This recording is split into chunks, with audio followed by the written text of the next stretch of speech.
Good morning, good afternoon, good evening, wherever you are, whatever you're doing, and welcome to another episode of Transfer Market Metrics for Anfield Index. There's still 4 games of the season to go, but a lot of minds casting towards the summer, aren't they? And there's names galore. We're trying to peel through that. We're looking at the stats, we're looking at the metrics, and I'm quite excited for a few tonight. We'll have to see if my regular cohort agrees.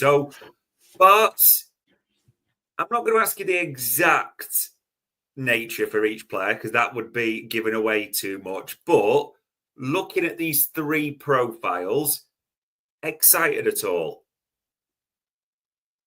Yeah, I think I'm excited because I think it's fair to say there's an area that we've both said we need reinforcements for, and it's good to start seeing some players being linked to that area. You know what I mean? So, yeah, I think that's fair. And then the other, I think some of the exciting players, yes, for sure. And I'm sure the end part of this episode for everybody will be a fruitful discussion, which I know many people have discussed for quite a lot of times over the last 2 weeks as well. So, yeah, I think this is good. This is good to see some of the scouting and, as you would probably say, what the nerds have been doing. And maybe we're seeing more of one of the type of signings coming forward. Maybe we're actually going to do that. When they go for the big names. I don't know. I hope so. We will see what happens with these. And without further ado, where are we going to start? We're going to start with Amadou Kone. Many of you might be saying who, but young midfielder, 19 at Reims. An interesting name. Now, I don't really want to say too much more on this, Bart, but we've talked about someone like Baleba before, haven't we, at Brighton? And that's a favourite for a lot of people. I think him and Wharton are probably the 2 a lot would pick for the central midfield reinforcement. Could be wrong, but it seems to be the 2 names. Yeah. It can be easier to make or create a Baleba than buy one, can't it? So without further ado, we'll do the minutes, we'll do the normal stuff. Let's run the rule over Amadou Kone. I think your point there about making it is probably a very, very sound point that people should keep in their head, if you like, as we go along. In terms of what he played, so clearly he didn't play a lot last year, just short of 500 minutes. He's played just over 1,000 minutes this year. So that's a 50% increase in his minutes played, which is a little bit above what you'd recommend, but it is a step up when he started to do that. He started 21 games, which means that they're probably being nice and bringing him off, those kind of things, which is what you want to see him do with a kid. In terms of team success, last season he had a negative impact on the XG creation, but this season he's got a positive impact on the XG creation. So that's good to see with that progression. More minutes, more opportunity to show what he's about, and he's rewarded that by tipping the team. He's also doubled their sort of other metrics by going from 0.4 to 0.8 plus. So that's some reasonable progression, should we say, from year one, starting to come into the fore this year, trying to establish himself maybe as a squad rotation, maybe just a little bit below that.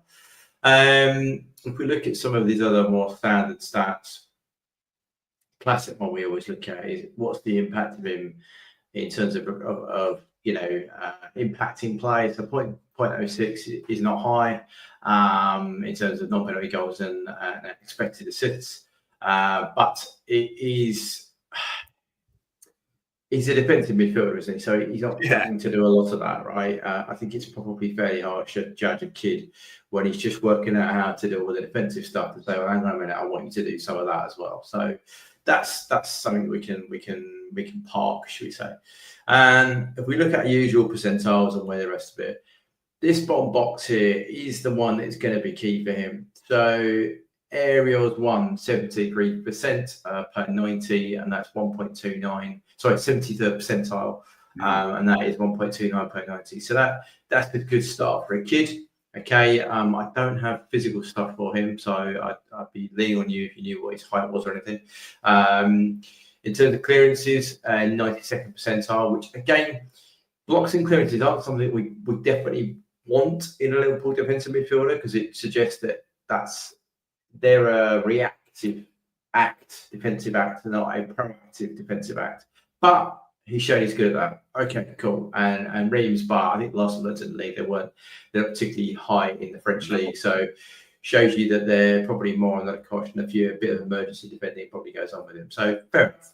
Blocks, this is where we want to start seeing a bit more higher ranked. So he's 50% off for that. Okay, that could be massively improved upon. But that shows you he has got some answer that he needs to block passing lanes. Interceptions, brilliant, 90th percentile, great. So he can be proactive, go and nick the ball in front, go and stop that pass coming in and play from there. Tackles, again, bit of a reactive trait, but he's in 97th percentile, 3.5% per 90. So, okay, so it's green in the defensive, but as we always say, there are some elements that the defensive we don't really want our midfielders to be doing, but it's good that he's got that in his locker. Okay, if we look at between the boxes here, touches in a penalty box and progressive passes received, he's in the 3rd and 6th percentile, 0.21 and 0.57. So he clearly doesn't do a lot, doesn't go anywhere near the opposition box, right? He just likes to sit in that box in front of the two centre halves and do his stuff. And to be fair, I think there's a lot of time this season that you and I would have gone, yeah, that's fine. Yeah, we need someone to do that. We need someone just to sit in there and do that. So, cool. Okay, fair enough. We look at his successful take-ons. So that's when he gets the ball and he's take them on. 82nd percentile. That's not percent for those who sometimes get a bit confused by what I'm saying. 82nd percentile, not percent. And that is 1 per game. All right. Progressive carries is 57th percentile, and that's 1.29 a game. And key progressive passes is 58th percentile, and that's 5 per game. So what that tells me that he's neither a carrier or a passer. He's currently a bit of both. Okay, which isn't a bad thing. It's just that it also probably reflected the fact that he's 19, as you say, and he's still working out what is his game. All right, and we'll look at his passes later on. But if you look at his pass completion, is 86% per 90. Okay, and that's in the 65th percentile for defensive midfielders. So that's sort of in the top 2/3 in relation to other DMs. And we normally ask our midfielders to be around the 86th percentile. Yeah. There will be DMs who will have a higher pass percentage completion. Yeah. Because that's just the nature of who they play for, right? Rodri will have a really high pass completion when he plays for City, but he doesn't do a lot. He's also very sit in there and do that. Okay. He's not that can be safe with his passing as well. Passes attempted, this guy's got a low volume. All right, so 28th percentile shows you he's in the bottom third for volume of passes. All right, so there are 2/3 of DMs in European football that will attempt a higher amount of passes per 90 than this lad. Okay, I mean, I don't want to degrade the lad, but in the attacking box, he clearly doesn't get in there very often and when he does, he doesn't have very much impact. Right? He's in the 17th percentile, so that's 1.5 shot creating actions per 90, which is low, right? This is compared against DM midfielders as well. So that's a low amount. He hasn't really got any assists. Doesn't take a lot of shots on. 0.86 is less than 1 a game. And goals, he's basically 0-0, and non-penalty goals 0.44. So he's not renowned for his attacking prowess, for example. But again, to be fair with you, I'm okay with that. If he helps us keep the back door shut and stop transitions, fine. We've got other midfielders that go and do all the other goal stuff. I mean, McAllister at the weekend, a prime example of an 8/6 who can go and score goals. So this is okay. If we look at comparing him to our current incumbent as the 6, which is Gravenberch, right? Grav does outperform him on a lot of the metrics, but the difference isn't like huge. Particularly look, progressive passes, Grab is not known for his progressive passes. We know he's a carrier, right? So, progressive carries, I can't find where I can't tell. But anyway, progressive carries is a vast difference between the two. Progressive passes is it's only about a half a round on the wagon wheel. Okay, so the passes are similar, the carries are not. Take-ons very similar between the two. Okay, touches, Grab is on the ball a lot more. Now, some of that will be opportunity. Grab plays for Liverpool. They're the best side in the Premier League by a country mile. He's going to get an opportunity to get on the ball a lot. Rennes are not the best side in La Liga, the league. So therefore, he's not going to get an opportunity to get loads of touches in a game. Okay, so sometimes you have to context it with how good or bad the side is. All right. Tackles, percentage dribblers tackled. He actually outperforms Grab, which is interesting. Progressive carries received. We've already said he doesn't go anywhere near the opposition box. He's not going to do that. Grab outperforms him. Now, tackles and interceptions. He outperforms Gravenberg. Okay, so that's quite an interesting thing to think about. Blocks, they're about the same. Clearances, because he plays in that type of side and he's in the 92nd percentile, he outperforms Grab for that defensive metric. The other metrics, Grab performs him by a ring or more in the wagon wheel. Yeah, so there's clearly the on-ball game, should we say, of this Kone would need to be developed more, but that also could be through opportunity. Okay, it could be purely because the team he currently plays for don't get a lot of the ball, and therefore when he gets it, it's very much a quick, simple pass to somebody else to try and create something. All right.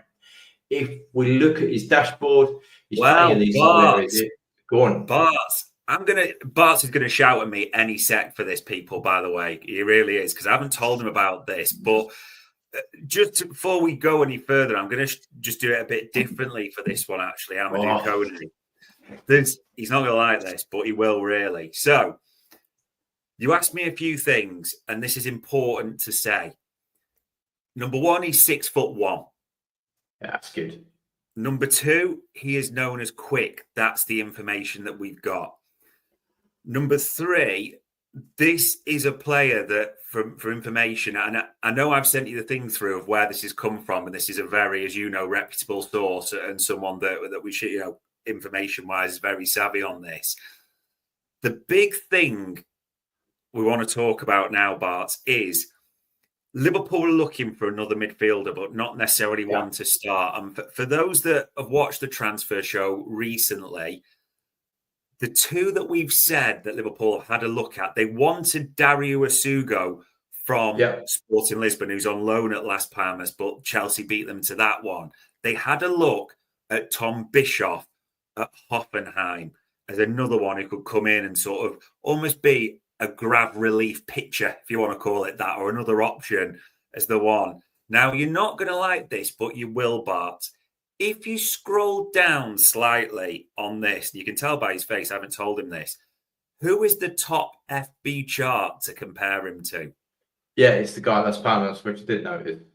Can we click that and put it on screen for the viewers? Because just to make sure we almost can do the overlay, because the reason I'm saying this, and I wanted to do it, and I might have to go back, Bart, and actually do the FB chart one overlay. It's my fault for not saying clearly this week, because we've got both players. Remember that, people. And I know we're going to shout, people be shouting, I see in the chat, Wharton, Baleba, blah, blah, blah, blah, blah. That is not what the club seem to be looking at. What are you noticing about them two profiles, Bart? Very, very similar, which is often what we say with a lot of players. That suggests to me that actually Kone is coming out better than he's a red, for those of you who would look at this maybe back later on. But he outperforms Asuna. Is that Asuna? Yeah, Asugo, I think it's pronounced. Asugo. So he's actually better on the ball than Asugo, which is quite something to be saying. What I've just said is that he's one of his best traits. But defensively, he's the same as Asugo. To be fair, there's a little bit of difference in some of the metrics, but not by much. Aerials, he's slightly better. Blocks, he's slightly better. And he's better for non-penalty goals, and shots. But other than that, they're a very similar profile. And I imagine the price is going to be very different. Well, again, this is where there's never an exact science, but it's worth talking about. Reims, as you said, they're not the biggest club with the greatest respect to anyone who watches Liga, and they are sort of low mid-table in France. He is the starlet, the one a lot of clubs are looking at. Thinking about the fact that Liverpool seem to be looking for someone who can come in and supplement the midfield, rather a youth project. And I talked about this kid in terms of like Asugo. They don't want to buy the next Baleba. They want to create the next Baleba, it seems. So if this kid was around 20 to 25 million quid, what would you say? I'd say it's not a bad deal. Yeah, I mean, it's never your money. It's never on that money, is it? I suppose back in the day, that'd be about a £10 million signing, wouldn't it? That's probably not bad. I was going to say at the beginning, if you bought this guy and Wharton for the same price as Baleba,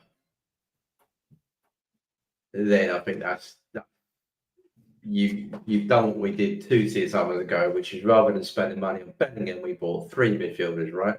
Mm-hmm. So rather than go out and get your Baleba from Brighton, who let's be honest, you're lucky to get away without paying 80-90 million pounds. You get 2 in that give you an understanding to grab and also give you something different that we haven't got from deep, then I'll be all over that. But it's this. So that kind of profile, considering Chelsea have got the other key, I think it's probably going to cost them more. And this guy profile looks a little bit better. I could see that kind of deal happening, but I wouldn't say that'd be a first off the rank deal. I'm not sure about you, but I think that might be a late in the summer kind of deal, but maybe. Yeah, it's one of those. It's one where people will be looking, and listen, not everyone's going to be excited by the name of Kone. People are going to want, like we say, the likes of Wharton, Belay, all that. And I get that, completely get that at the same time. All we can do with this, Joe, as we always do, is give the information, run the numbers on the players that we know. Yeah. Otherwise, we'd just be running Messi, Haaland and all that type of stuff, which isn't the nature of it, is it? So, yeah, Amadou Kone, and Bart will shout at me for that later, but we'll deal with it. And we'll deal with it because we'll move on to this second name, Bart, because I want to move on to Morgan Rodgers. Now, for those who've been living under a rock and missed it, Morgan Rodgers, brilliant season with Aston Villa, no two ways about it. We've all watched him. I mean, just in terms of pure numbers, the headline ones, Bart, to have 27 goal contributions across the Premier League and Champions League. I mean, just absolutely brilliant. And I want to be careful on this. Sorry, 22, isn't it? Because I'm taking into account the FA Cup there as well. But I think he's an absolute incredible player. The age of 22, the talent. In fact, if you tell me he's not an incredible player, I'm going to tell you probably got your doctorate from Clown College and sort of coloured it in with Crayola, in all honesty. But we will run the numbers on Morgan Rodgers, and I'll try not to get too high as Bart goes through them. I think this is the kid that I think I've chatted about in several forums that he's a good player. I agree with you. I think he's a good player. His numbers, I have to be honest though, his playing time is a bit weird. Yeah. It's sort of, I mean, let's just look at the last 4 seasons. He was at Bournemouth and he played, he was at Bournemouth and he only played 2-3 more, which he must have got an injury for. Blackpool for 22-23 at 1,200 minutes. Middlesbrough for 1,300, about the same, no increase. Went to Villa at the back end of that season, or sort of probably January, and did about 638. So that's in total just short of 2,000 minutes. And he's gone up to 2,700, probably finishing about 3,000 minutes this season, probably. Nice. So that's a big jump this season, having made a fairly a little jump last season. So yeah, that's okay. He started. If you look at where he's been, though, he's sort of moved around a bit as well. It's, for a kid, he's sort of. I know some of his youth football and that, but he had sort of, West Brom, City, got out on loan, Lincoln. He's moved around, and he's got a bit of a grounding, should we say, in the Championship, which can do things to you as a youth player. Aerial duels, just because it's interesting, sometimes helps us out defensively. 20% this season, has been as high as 46 in his first season with Villa, but probably if you look across the board, he's in and around probably about just short of 30 as an average. So yeah, okay. By the time we've done that, possession. Where's he taking most of his touches? So attacking third, he has got the majority of his touches, which is what you want. He's having about 4.5 penalty box touches per game, which that's okay. We would probably want our attackers to be a little bit more, but if he's playing done wrong, I think he's going to play on that sort of 14 half spacey kind of in and around the options we have. We might ask him that might be to be a little nudge up for us, but we can come on to that. Carries, he has got progressive distance of about 94 per 90 this year, so 80 in total. Again, that's progressively improved, so that's good. Yeah. Total distance 165, progressively improved. Receives it, progressively receives it about, as again improves, it just short of 6 this season, was just under 4.5 last season. So that's passes per game. So okay, that's okay.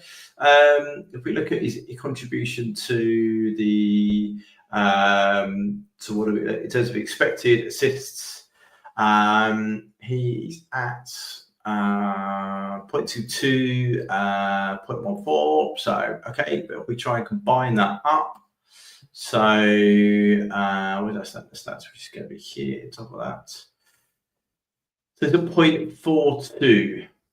I think Cody was around 0.54. And so then I was getting up about 0.6. So yeah, but again, that has improved, right? That's progressively got better. A little bit.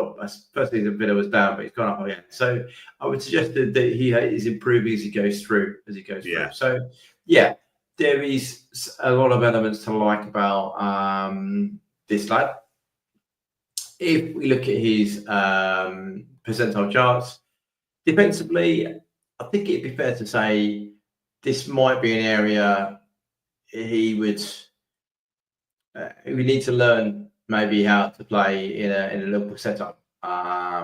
Because tackles and interceptions, he's not particularly high, 33rd percentile and 12th percentile.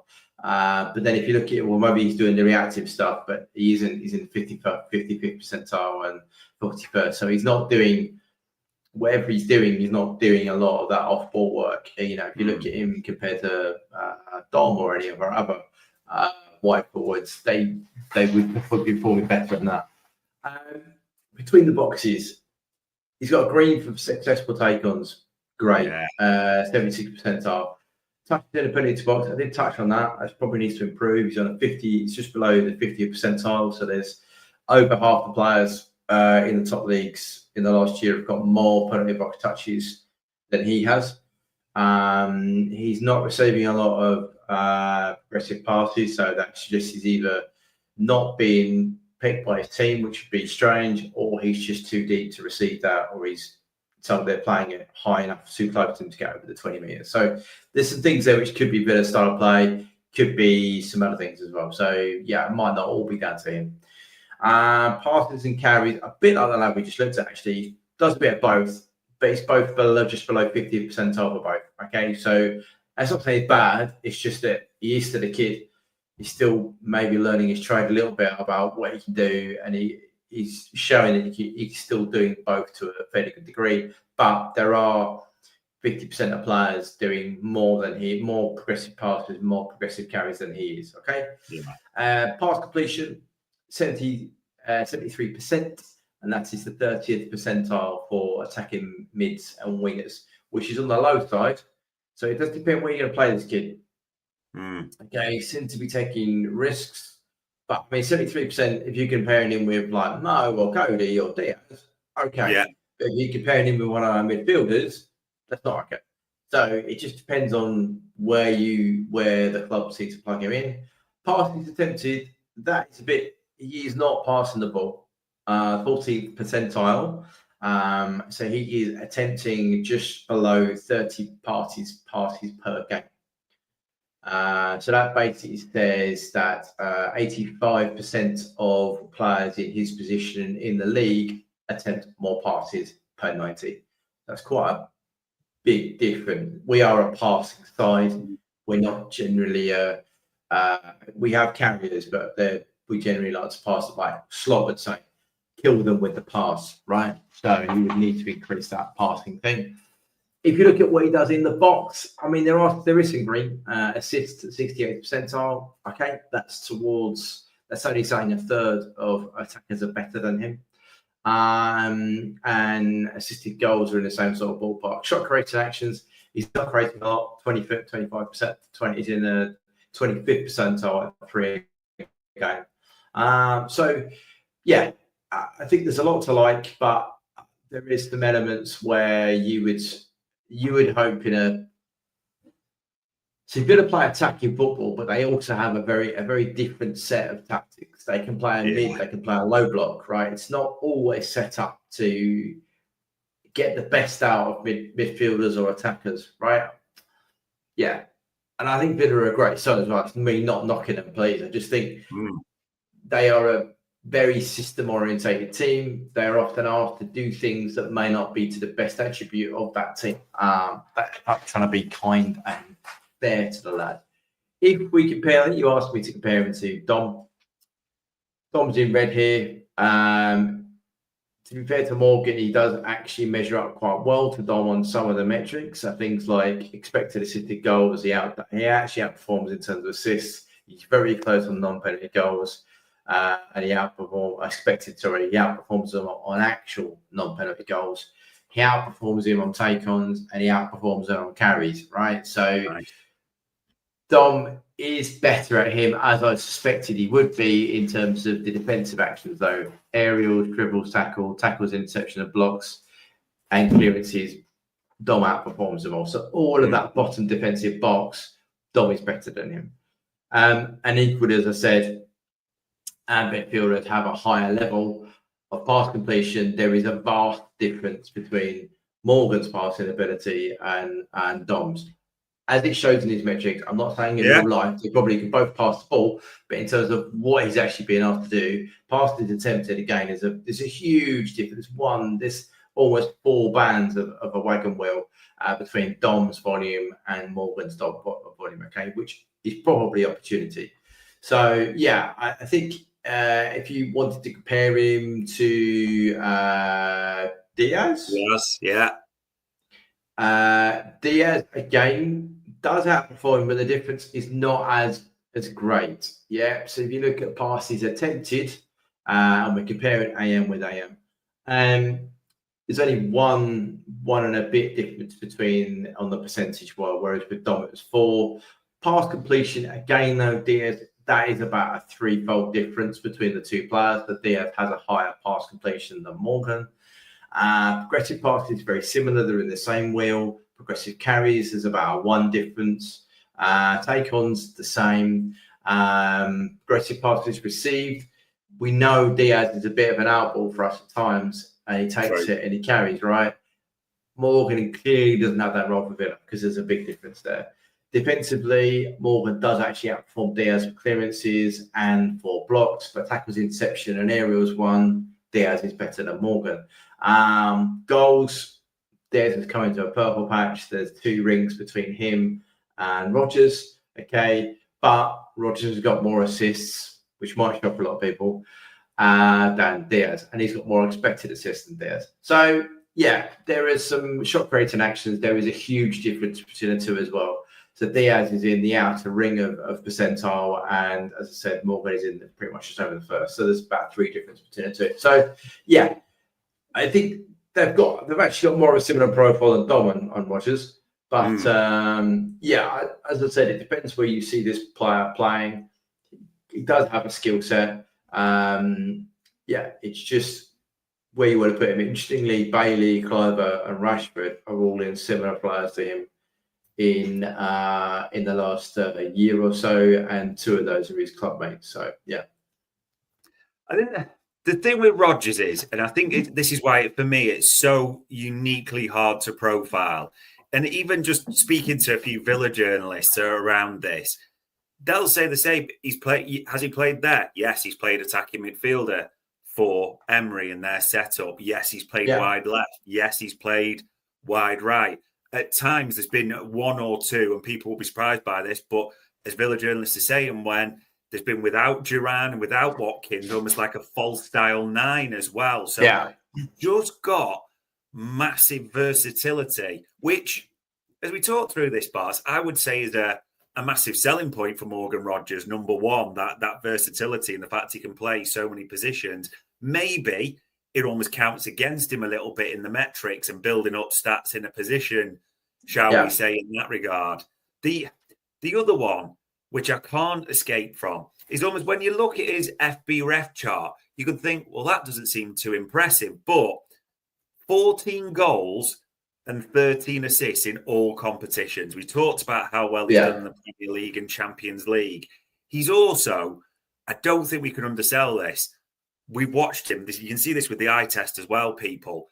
He's a physical monster, isn't he? For a young guy, his strength. He will almost a little bit like, for me, and people will jump on this, but just as an analogy, a Mane style, that acceleration, that power away, that push off from players in that regard as well. So with all that into the mix as well, because people will look and say, well, that FB ref doesn't look too impressive, but all that will come into the analysis, won't it? Yeah, 100%. I mean, he's a good player. You know, there's not, I'm not trying to devalue him. I think it's sometimes when you play a lot of positions, it just affects some of it, because for you to get an FB ref profile in a different position, you have to play a certain amount of minutes, right? Yeah. But when you're in that grey area, which he clearly is, it can affect the profile you're actually in, because you'll be doing things that everybody else in that profile won't be doing, right? And you might not be doing this to vice versa. So it does have an impact. I mean, he has played an amazing amount, looked at all competitions. He's played a lot of minutes. You know, it's not just a little bit here and there. He's played a lot. He's played in a lot of competitions. I think it's fair to say he is become a pretty key player for Villa. Across all minutes, playing time this season is 4,000 minutes. It's a lot. You know, it's a hell of a lot of games. He started 50 games. Yeah, so that's also a huge increase from where he started. So as I said at the beginning, I've just combined all leagues now, but it's just, he was at just over 2,000 minutes last season, and now he's at over 4. That's a huge improvement. That's a huge amount of minutes to come up. So, yeah, I think his goals and assists, his expected assists, they're all positive, right? These are all things. I think it might just be a case of you've got to fit him in and find where to play him and where he fits in the system. But no, I think as a young kid, which he still is, I've got that right here, 22. He's at that age. He seems to be doing the minutes. He's played in the Premier League. He's left-footed, which is always good for us to have. I haven't got the physical metrics on him. Maybe you have, but I would suggest he could be a good utility player for us. If we have a set plan for him, right, he's going to play here. That it would be interesting to see where we think he's going to play. Because taking it on 0.44 is not bad for goals and assists. It really isn't. In that amount of minutes, it's just, I'm okay signing utility players, but I do think we also need to make sure we're improving the first 11 in some areas. But I think there's a bit of both. So yeah, that's probably what I'm commenting on. Yeah, it's interesting because people will say, I mean, like me, I kind of steer towards that. I think he can be an absolute beast on that left. I really do think, like, closest of what we've seen with the physical metrics. We talk around Semenyo before as well. But similar that this kid I think has got a higher ceiling, younger. We've seen what with the eye test. I really think he could be an absolute force for us on that left-hand side. Others will be suggesting in the middle, just behind, like a 4. I know you play a 4-2-3-1. It's different in that sense, but maybe in a Dom style role, people will say that. People will even say could cover Salah then on the right potentially as well. When we expect Chiesa to leave as well, but honestly, as we're looking at it, people, I would be ecstatic if Morgan Rodgers came to Liverpool. It is right for Barts to call out all those stats on a hell of a talented player. And whilst they made the wagon wheel, as we say, doesn't always look sensational, maybe it can count against him, that versatility. Keep that in mind. The final one, Bart, I almost don't want to do this one, but we mentioned it on the transfer show the other day, that just for those that missed it, that Anthony Gordon, everyone know what happened last summer or what didn't happen, you would say. And that was kind of everyone thought the end of it. He signed the new deal, etc. All those. And Luis Diaz's future is well discussed, isn't it? Is he staying? Is he going? Contract? Does he want all those types of things? You know that. But digging around, actually, for players that Liverpool are looking at, quite a number of journalists, as we said on the transfer show and other sources, are saying Anthony Gordon is still seriously being looked at by Liverpool, whether we like it or not. Now, Anthony Gordon, Bart, can play. He has played a few positions for Newcastle. It's tended to be more where Isak's out. But it is fair to say Anthony Gordon has played on the left side predominantly for Newcastle. And I think last summer, that's what everyone expected up to a point, wasn't it? When it seemed Gordon was going to come in. So you think, okay, is that Diaz then going out? Obviously, it didn't work out that way. And just to be clear, people, thank God, because look how the season's panned out a little bit as well. But it does seem that, and again, got to be honest, Anthony Gordon is still coming up. So almost as a Diaz versus Gordon, what are we saying on this, Bart? Yeah. We did it last year, I think, didn't we? And I think Diaz last summer, right? I think we did it last summer. It's different to Diaz this year. Yeah. I think that's fair to set that context. Yeah. But there's also some things that go against Diaz this summer, i.e. his contract situation, his age. Yeah. Yes, he's coming off his best season for Liverpool. He's actually reached Man A levels, right? You can't knock the kid for that. And he's been a real pivotal part for us winning the title. I think, as we said on UP this season, all the periods that all of us picked out as being the moment that we felt that we were going to win the league, the front three were Cody, Diaz and Mo. Yeah. I think that probably says you a bit about how efficient he's been. I think the flip today, it will show you the faith that Slot has or doesn't have in these two nights, right? But so Diaz has undoubtedly had a good season. The question is going to be, is he going to sign a deal and can he carry that on? Right, those are the two questions for Diaz. But taking it just performance-wise, yes, he's had a great season. Gordon had a good season for Newcastle as well, right? He is younger, 24. Yeah, whereas Diaz, 28, is that right? 28, 29? Yeah. Getting towards 29? Yeah. So there's a difference there. The wage demands might be in and around the same, but they might be more willing to give a 24-year-old 40-year-old that money versus a 28 who might be one more year or 2 more years at top. So there are some things to consider. But if we were just looking at Gordon as a player, defensively, it's not brilliant, right? Newcastle can play medium or deep block and the counter, right? So he's not going to do tackles. Is going to be something he does. He will block the ball. Clearances that he's not going to be involved in because he's generally the out ball for them, and interceptions he's not going to be a strong point. So there would be some tweaks that he would have to make to his game to learn our system, which is possession-based largely, and he would be tasked to carry ball from X to Y and be part of the attack that ends up with our 9 or Mo getting a chance, or the reverse, Swallow to be then on the end of the chance. But it's a very different build to what Newcastle do, okay, which is effectively he's the out ball or he gives the ball to Isaac. Isaac scores a goal. Isaac, sorry, Prescott. Right. Between the boxes, you'll see here he's a carrier, right? He carries that ball probably at similar levels. I'll look at in a minute to Diaz. He has good touches in the penalty box. I mean, it's not brilliant, but he's still better than some of the other ones we looked at tonight.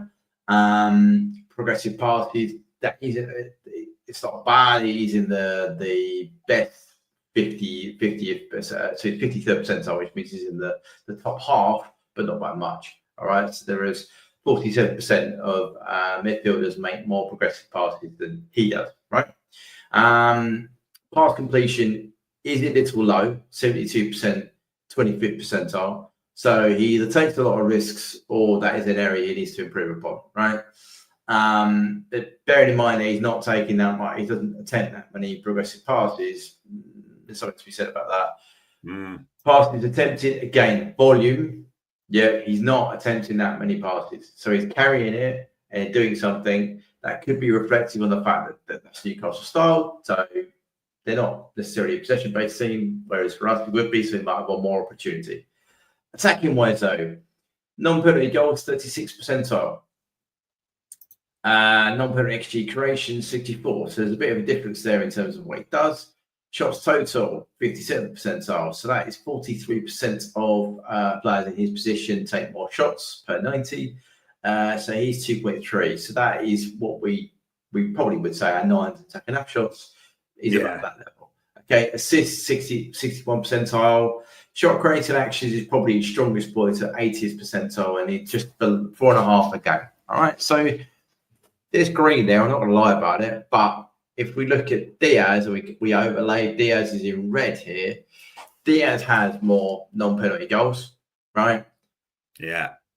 Combining that with assists, he is better than Gordon, although Gordon, if you just split it down to actual assists, is better than Diaz. Okay. Pass completion. I mentioned that being a problem for Gordon. That is a huge difference between the two. That is 3 rings of the wagon wheel that Diaz is better than Gordon. Okay. If we look at progressive passes, about the same. Progressive carries, Gordon is slightly more than Diaz, but not by much. Take-ons, Diaz takes more players on. That's two bands. That's 1.5 bands more than Gordon. Touches, Gordon has more.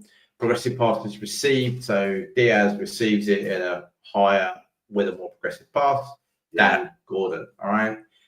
Defensively, Diaz does the start the tackles and interception, which is what we would want our midfielders to do. Does less of the blocks. And he's not so good aerially, but yeah, he's more likely to be on the out rather than helping defensively. So there are some similarities and there are some not. Now, if we compare it to Cody, who is the also current incumbent, I would say probably, people could argue with me, but I would suggest that when Cody's been fit, he's starting left wing. Maybe, certainly the big games. Cody outperforms Gordon in nearly all the metrics, certainly attacking wise. The only other areas that he doesn't, shot creating actions, they're in the same bar, but Gordon technically has more passes attempted. A little bit surprisingly, Gordon attempts more passes than Cody, but then Cody is known for that dribbler and cross. Pass completion, Cody's is higher. Progressive passes made, Cody doesn't do that. We know that. So Gordon's got a higher progressive carries. Gordon's got more than Cody. Take-ons are very similar. Touches, Gordon's got more than Cody. But then everything else in terms of progressive passes received, dribbles, aerials, tackles, blocks, clearances, goals, expected assists, and actual they're about the same. Cody's better. All right. So, yeah, I think a year on,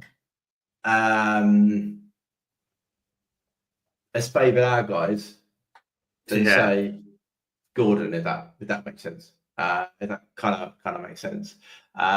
Just going to bring up, if I was going to bring up Diaz as an actual direct comparison, if I can, direct Diaz. So This is Diaz's profile as an attacking winger. So yeah, he's got pass completion for the last two of 83. Yeah, whereas Gordon is 72. So yeah, there are some bits there that Diaz has had a very, very good season. I would suggest in the same bracket as Gordon. We're not comparing him as a forward. So yeah, whereas last time I think it would have been, yeah, let's go for it. Let's make the change. You know, I can see this young kid coming on. Now, I think a season on, Diaz has had a very good season, whereas Gordon maybe not. Has had a normal season, should we say. And there's a bit of a difference now between the two. And there's actually a bit of difference between our two current left wingers and Gordon. Whereas I don't think last summer we could have said the same thing. Yeah. I mean, trying to be objective on this, looking at everything that goes into this is a potential move. I mean, he is younger. He is rapid, Gordon. He is an England international. So I know it's not as big deal as some people make out, but the homegrown element does come into it that way. But I mean, just being honest, Barts, as well, Gordon's got 9 goals and 7 assists in all competitions. So 16 goal contributions in everything across the board. Diaz has got 16 goals and 8 assists in all contributions. And so he beats him in goal contributions. Cody Gakpo beats him in goal contributions as well. And when you stack up the profile, again, it just feels like a year down the line. Almost if Diaz wasn't 28 and there was a question mark around this future, we could be honest and saying, like, you're not doing this move, are you? Not a chance. Yeah. Yeah, I think that's very fair. I think the year has not been kind to Gordon. Yeah, I think you and I last summer both would have been like, this is a great deal. Yeah, let's move it on. I think because Diaz was still very hot and cold. Don't get it wrong, Diaz is still streaky, right? But he's had more hot streaks this season than not. Yeah. I will put aside the contract stuff because I think that clouds people's, if you look at him just as a player, he's coming off his best season for us. Yeah. And if we were going to move a player on, I'd want it to be for a better upgrade or a better player than Gordon. If push comes to shove and they make a decision that he's not going to renew, we need to get our money in for him. Okay, fine. That's a business decision. But what I'd want is to bring someone in to give us that output. And at the moment, the season we just had, Gordon hasn't given that output. As you just pointed out, there's a big difference between Gordon and both our left wingers, not just one of them. Whereas last season, there wasn't such a difference. Yeah, it's almost, folks, we're a little bit concerned as to why we're being told Liverpool is still quite high on Anthony Gordon. But maybe, as Bart's always says, they have some data that we don't. So there we go, ladies and gents. You look at Amadou Kone. Go on. I was going to say the only thing that Gordon does outperform to is threat.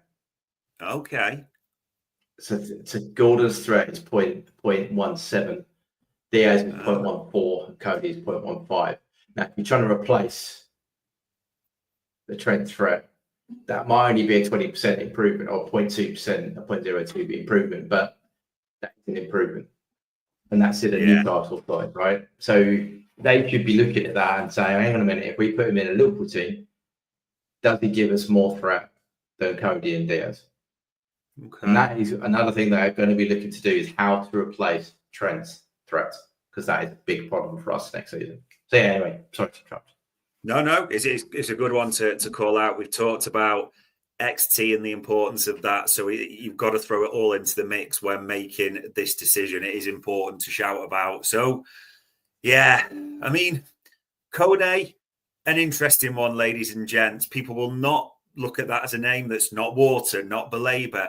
But sometimes if you're going to have the nerds, as I say to Bart, you're not going to want to create the new belabour rather than buy in, whether you like that or not. And funnily enough, he pretty much profiles exactly the same as a Sugo, who Liverpool have looked at previously, as we know, and wanted for that option.